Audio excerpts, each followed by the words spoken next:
Hello, my name is Omar Rampersad. It is 6:56 p.m., April 12th, 2020. And there is a program being run at 25 Bamberg Circle, Toronto, an experiment being run with the alert system. And we are, by now, with the COVID-19 crisis, we're all aware of the alerts. We've been alerted twice so far. So the traffickers in the building who are working closely with the cops at 42nd Division, or some of them, are relaying constant information to the cops at 42nd Division.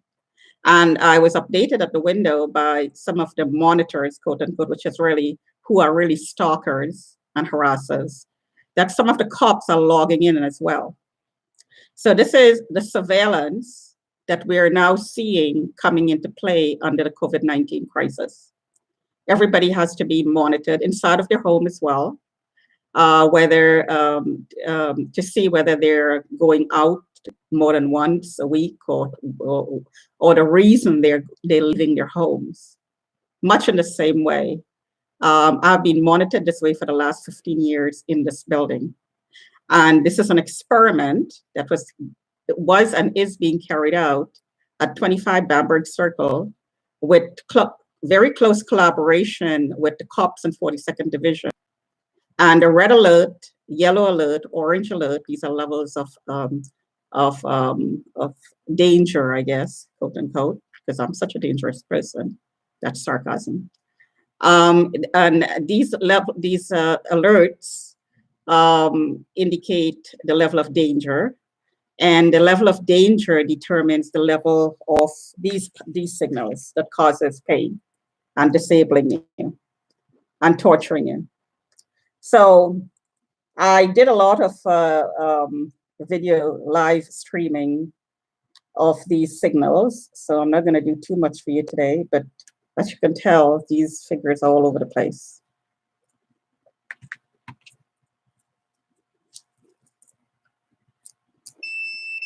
So my jaws are tagged. And suddenly there's a lot of people outside my window. It's called mobbing. And they're shouting, "Be quiet, relax." Because the power was turned up, and I verbalized that the power was turned up and what the person was doing. No verbalizing. So this is the experiment that's being run on a smaller scale,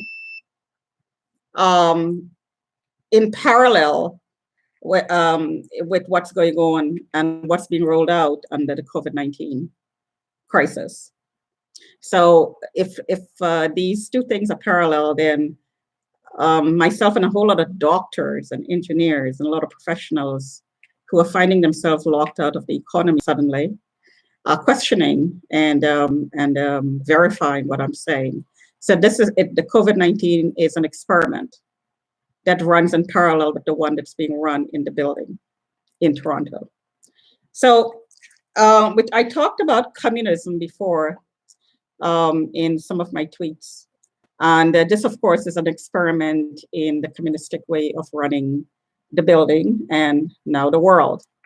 So I'm going to read part of an article that I tweeted earlier on today. It's from the Calgary Herald newspaper website. So it's the calgaryherald.com website, and I'll post a link. And it says, Corbella, Trudeau's attempted power grab, an alarming breach of trust. And Corbella is the, Licia Corbella is the writer, the reporter. So I'm going to read this. And this is a quote by General Dwight Eisenhower, "Any needless concentration of power is a menace to freedom." And my mouth is getting dry, as it does when I start these blurbs. Something happened in Canada on Tuesday, March 24th. That's of course 2020, just to make that complete, but that's not in the article. That has never happened before and hopefully will never happen again. And my page takes a long time to load, so you're going to have to bear with me here. Because it's app-based, and there is a lot of garbage on the website that pops up. Prime Minister Justin Trudeau and his minority government tried to sneak a power grab never before seen in our history into its emergency spending bill that would have, in essence, ripped up the Canadian Constitution, trampled the Magna Carta, damaged the very reason okay, so I don't speak French, so sorry about that. So I'm just going to pass on that pronunciation. The reason of Parliament, the reason to exist, and that would be the translation of Parliament, and the role of the opposition, and spit on the war graves of those who have fought and died for Canada's democratic way of life. So let me just read that again. So Prime Minister Justin Trudeau and his minority government tried to sneak a power grab never before seen in our history into its emergency spending bill that would have, in essence, ripped up the Canadian Constitution, trampled the Magna Carta, and damaged the very reason of Parliament, the very reason of existence of Parliament, and I'm translating that, of Parliament, and the role of the opposition, and spit on the war graves of those who have fought and died for Canada's democratic way of life. And what I translated there was R-A-I-S-O-N-D-E-T-R-E with an apostrophe. So again, just bear with me. My page has a whole lot of garbage here.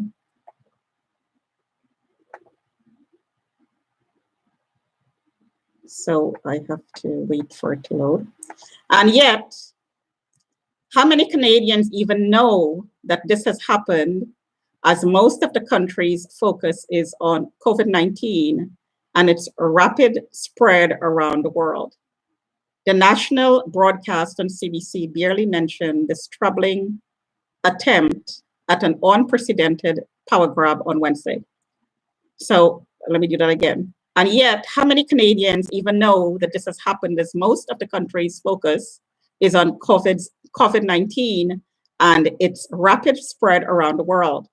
The national broadcast on CBC barely mentioned this troubling attempt at an unprecedented power grab on Wednesday. And this is what happens under crisis.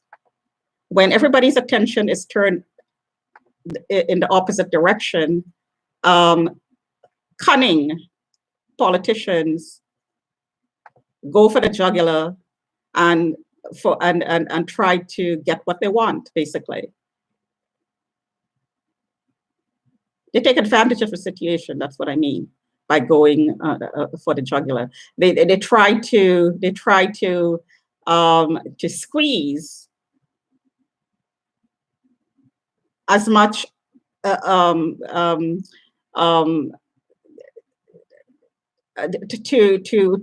I'm trying to find the right words here. They're trying to take advantage as much as possible of the situation. And in this situation, if he had succeeded, then he would have just cut the head off the democratic animal, which is a system, going for the jugular, trying to get it done in one shot. Yet this is precisely how democracies die, my point exactly. When worried citizens don't stand on guard for their democratic institutions during a time of crisis. When our attention is turned to keeping ourselves safe, worrying about our school, worrying about finances, worrying about our jobs, worrying that we may not have food delivered, worried about there's going to be a shortage of food. Here comes a person who ran in a democratic society and for being a prime minister in a democratic system,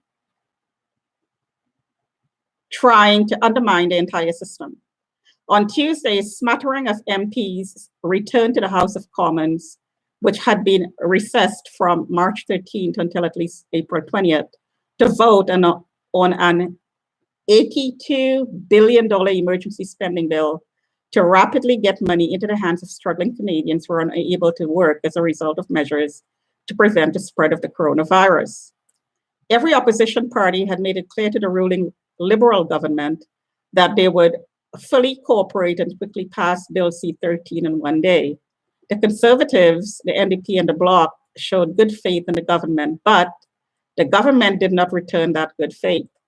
When the opposition parties saw a copy of the draft of the COVID-19 bill, there was a clause in it that would have granted the finance minister the right to spend money, tax Canadians, and purchase or hold a company's shares without the approval of Parliament until December 31st, 2021, or until the first day of 2022, a span of 21 months. So the clause, to repeat, would have granted the finance minister the right to spend money, tax Canadians, and purchase or hold a company's shares without the approval of Parliament until December 31st, 2021, or until the first day of 2022, a span of 21 months. We recognize that this pandemic is moving extremely quickly, and it is an exceptional situation that requires extreme flexibility and rapidity, Trudeau said when questioned by reporters outside of Rideau Cottage, where he is self-isolating. In essence, the PM was taking advantage of this pandemic to seize power and strengthen his minority government, which is not unlike what those hoarders do who buy up flats of disinfectant wipes to profiteer during this crisis, only on a much grander and vile scale.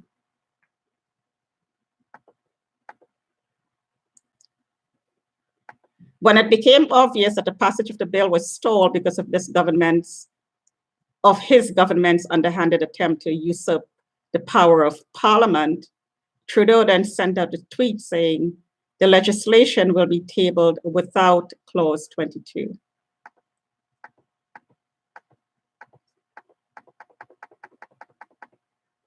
But clause 2, what did I say, clause 2? Yeah, clause 2. So to continue, but clause 2 wasn't the only spot in the legislation that would have granted his minority government unprecedented powers. It was peppered throughout the bill in 20 other spots. Canadian historian David Berkenson says the issue of whether a finance minister was ever given such powers that would allow him to create a budget without the consent of Parliament had never happened in Canadian history. Never happened in Canadian history. How many Canadians know this?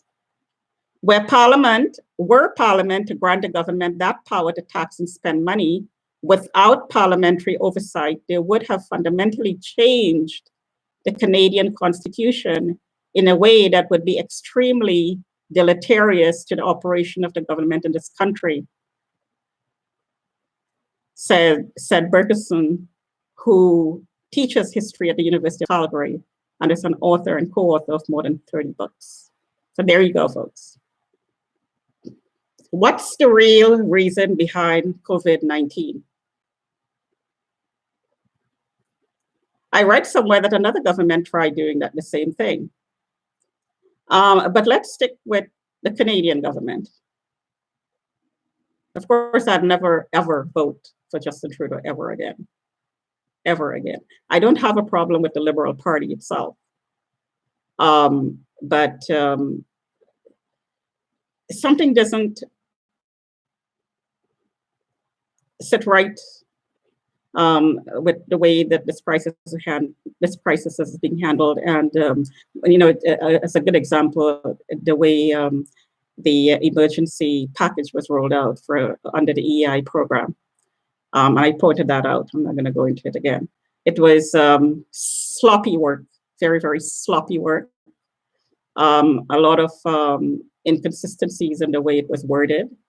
It could be interpreted, it could be misinterpreted, and I think that was deliberately done because from one side of the mouth, they're saying, well, we're going to help everybody. And the other side of the mouths, the Liberal Party, because he is representing the entire party. The other side of the mouth, they're saying, well, there are these conditions, and not everybody is going to meet the conditions. Millions of people may not meet the conditions that we're laying out. So two-sided doublespeak. So, you know, it boggles the mind. It really boggles the mind. So after this,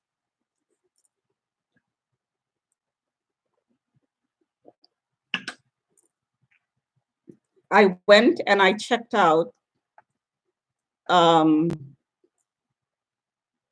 familiarize myself of the details of the SNC-Lavalin case. So I'm just going to read a little bit here on the CBC website.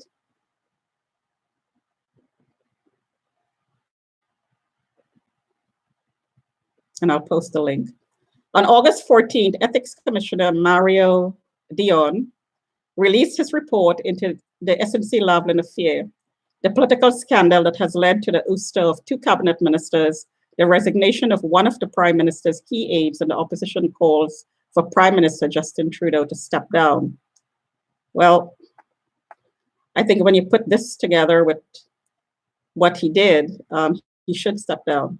In fact, I think there should be a vote of non-confidence when the crisis is over. The scandal all centers on one key question. Did the Prime Minister, someone in his office, or other government officials try to pressure Jody Wilson-Raybould when she was Attorney General to step in and resolve the corruption and fraud case against SNC-Lavalin Group, Inc., in an effort to spare the Montreal-based engineering giant from criminal prosecution? Trudeau has repeatedly denied any inappropriate actions in his part or senior figures in his administration, but Dion found that the Prime Minister had directly and through his senior officials used various means to exert influence over Wilson-Raybould. Those actions, said Dion, violated Section 9 of the Conflict of Interest Act. The scandal has so far led to the cabinet resignation of Wilson-Raybould and former Treasury Board President Jane Philpott, who had been boosted from caucus and now sit as independent MPs. So combine the two, and I'm sure there are other situations that showed how inconsistent this Prime Minister has been in operating under democratic rules. We are operating in a democratic country, in a democratic system, and yet we have a Prime Minister operating as if we are in a communist system. So he's undermining our democratic system. And for a Prime Minister to do that,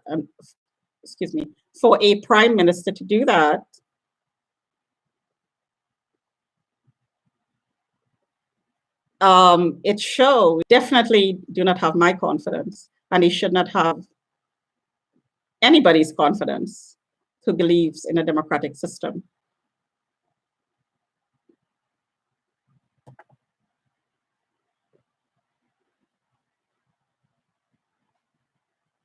So speaking of communism, the alert system is a communistic system being put in place.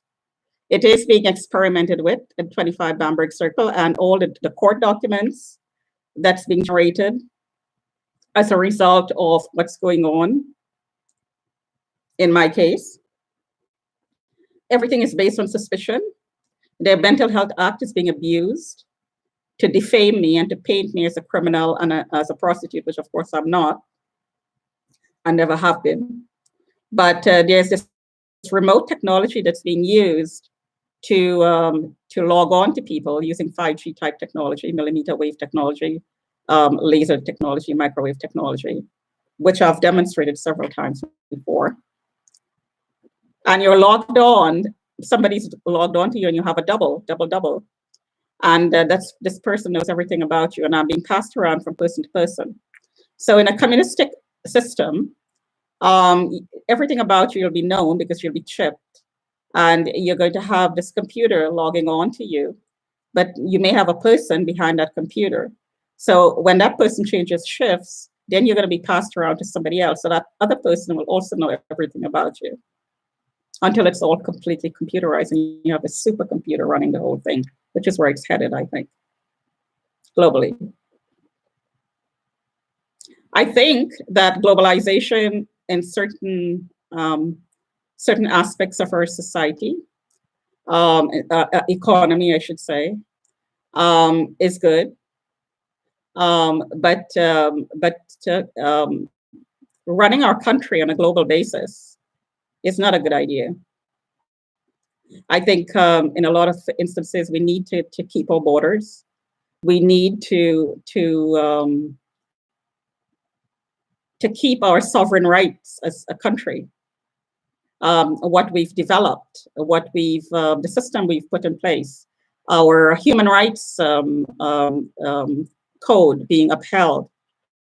Right now, it's being undermined under these things we worked for very, very hard. The Constitution, the Magna Carta. These are the things that we, as a human race, have evolved to the point where we put these things in place to protect our rights and protect our system. That these rights are a part of. So these are the things that we need to protect. Yes, great. We're going to bring people from other parts of the world, and we're going to have people who are practicing religions and way of lives and cultural ways of life that is not consistent with our human rights code. And we're going to tolerate that because we're told to do so. But these things are undermining our system because some of these people who are believing, who are non-believers in human rights, women's rights, are in places of power, and this is a form of infiltration. And this is how our system is being changed.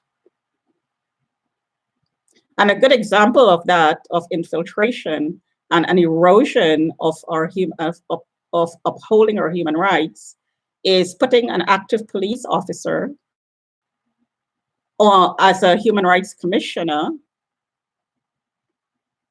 who's involved in developing policies that is behind the tribunal. And at the same time, a lot of the complaints filed with the Human Rights Tribunal is against the police force for human rights abuses and other abuses, racism, profiling, and so on. A huge number of complaints that end up in front of the Human Rights Tribunal is against the police. And yet we have a community officer, an active community police officer, as a human rights commissioner. It's a clear case of conflict of interest. This is what I mean by corruption and infiltration. In essence, the Toronto Police infiltrated the Human Rights Commission and Tribunal by default to influence the outcome of these complaints that's filed against the Toronto Police.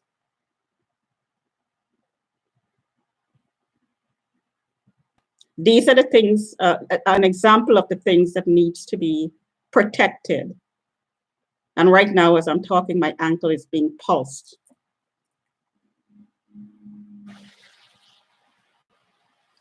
So last night, the power was turned up. I was in pain most of the day. I woke up at 4:30 and I did the live stream. I periscoped the heart palpitations. I woke up in pain and I started getting heart palpitations. The RF reading was very, very high, over 500. So when I'm speaking out like this, the signals, the power is turned up, number one. I'm getting scanned on the chest as well. And between the legs and the breast is being hit because I need, the people who are running the experiment, the red alert, yellow alert, they need to distract me. So the reason why there are so many people out, somebody's going to come and get you. These are the comments that was being shouted outside the window. So this is a direct result of the power being turned up very high. And when I verbalize about what is being done, then I'm red alerted. This is the ongoing experiment that's being done, that's being run at 25 Bamberg Circle in Toronto. So red alert, we were alerted twice under COVID-19. So part of COVID-19 scenario that's being played out is experimentation. It is an experiment. If it didn't start out as an experiment, it's being used as an experiment. It's being used as a cover to experiment on us on a global basis.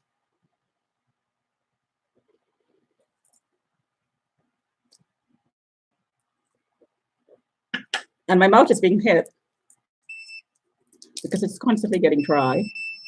There we go. My eyes.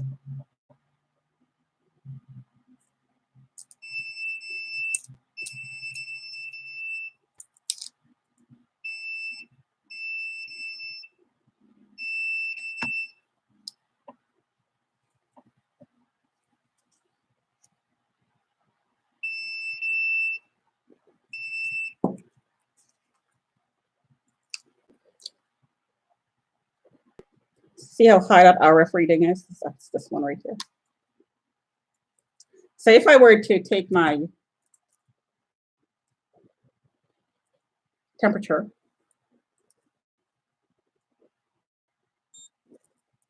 (37.1). The other one, 37.6. 37.8 is a fever, but I don't have a fever. 37.4.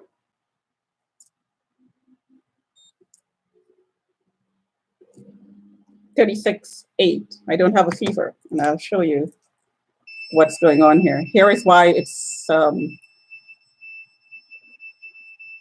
temperature is coming up at 37.6. This is why. The arm is being pulsed all day and all night. My arms are very, very sore. My shoulder, see how bright that light is? That's why my body is heating up. So my nose will start running very soon. So I have a fever, quote unquote. My nose will be running. I have a headache because my head is being pulsed. See that? Do I have the virus? No, of course not.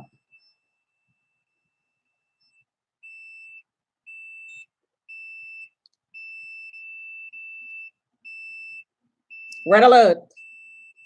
This is a red alert, producing all the symptoms of a cold and a flu. Red alert.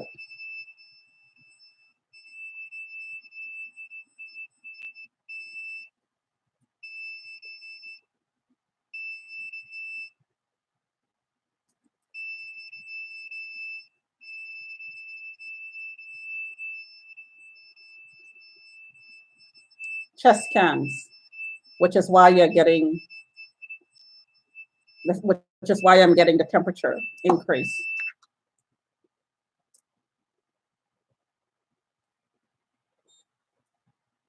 (36.7).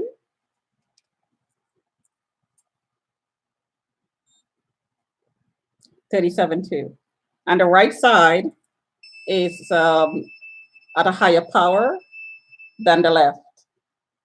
See that? right? See how bright that light is?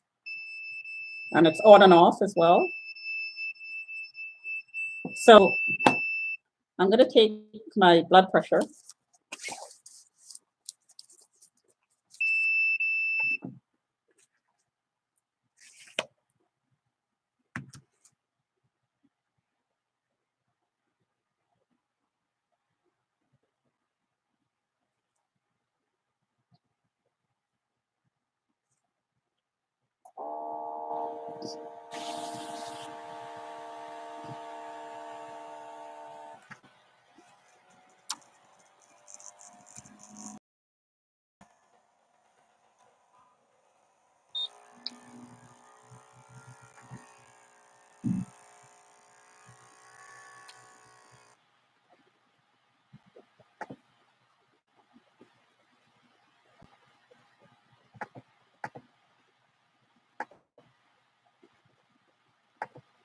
So I'm just going to wait a few seconds.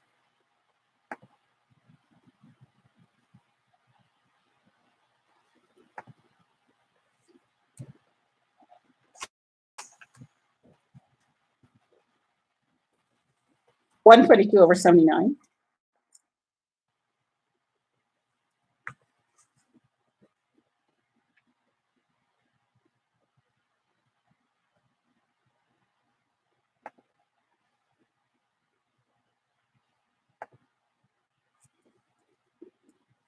And I do have a headache. I'll take it one more time. And the ear, temple,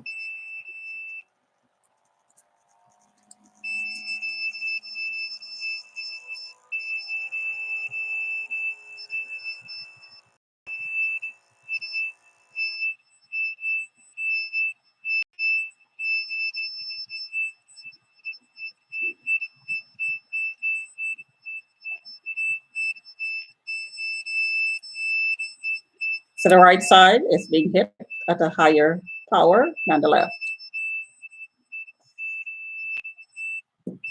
So I'm sitting, and the heart rate, 125/77.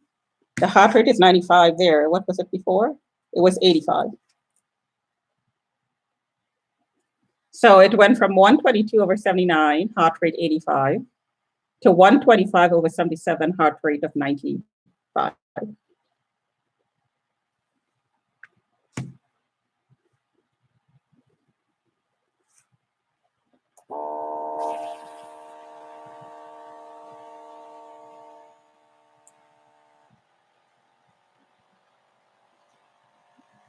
So I'll take it one more time.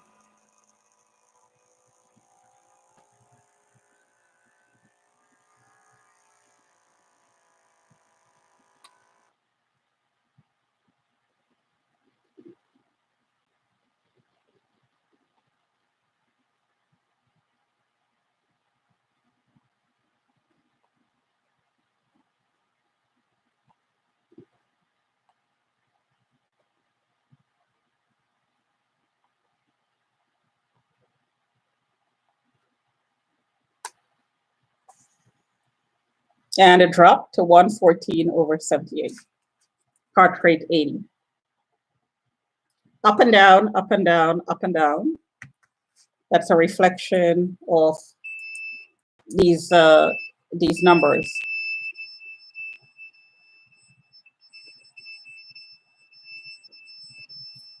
See the right side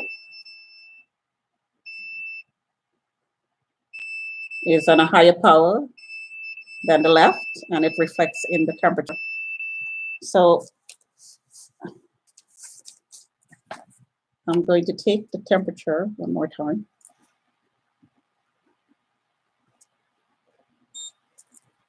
37.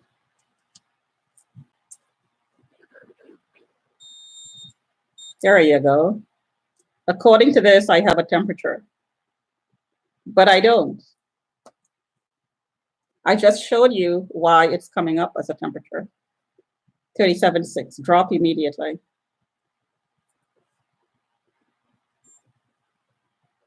37.4.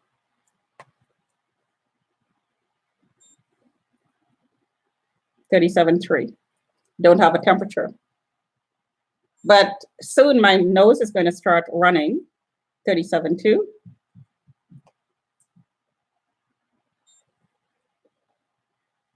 And my arm is really hurting. The both shoulders and the neck is really hurting. The other side, 37. So I don't have a fever, no fever. So I'm going to take my temperature, my blood pressure one more time, and then I'll close this off. So I thought I'd read those two articles because I followed the SNC Lavalin situation, that first situation. And, you know, I thought to myself, well, you know, all politicians make mistakes. But now, you know, the way the crisis was handled is being handled. And that power grab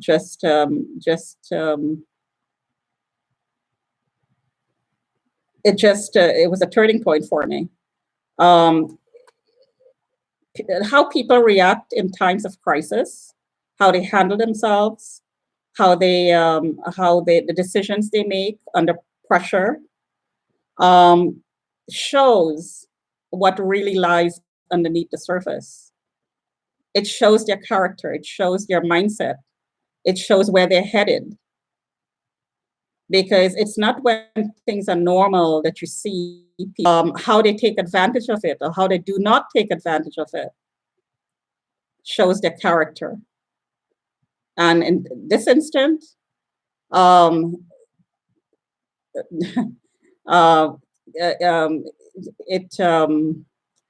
it showed Justin Trudeau's character. He showed his colors, and there is no going back for me personally. There is absolutely no going back from this point on. In my opinion, he's not fit to run a country, and he should not be prime minister. From here on in, he should not be a prime minister. So the pressure is 123/83, still a little bit high, but up and down, up and down, up and down. So the last reading, 114/78, heart rate 80. And the last one, 123/83, heart rate 85. Up and down, up and down, up and down. And if you look at my other videos, consistent findings. Every single one of the videos that I posted previously, every single one of them showed the exact same results, without exception. Without exception. So this is the plus side to being at home, no job, the economy is shut down. I haven't been outside for 7 days, I think, now. I lost count. Great way to spend your time. Doing research, doing blurbs like this, standing up for democracy, protecting our human rights. And God knows there's a lot of work to be done on that front. Talk to you another time.